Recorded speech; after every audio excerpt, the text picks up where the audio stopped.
Assalamu alaikum. In this video, how to add multiple layers in Photoshop. Let's begin.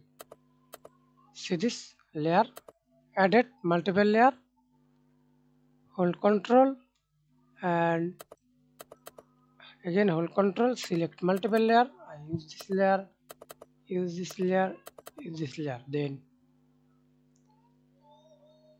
press Ctrl Z group or right click, use merge layer. See this edit. Best way, press Ctrl Z. Hold shift, press Ctrl Z. Edit this layer and see the single layer. Open anything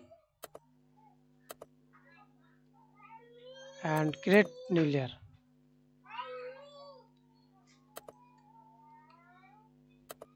Thanks for watching video. Please subscribe to my channel, like, comment, share.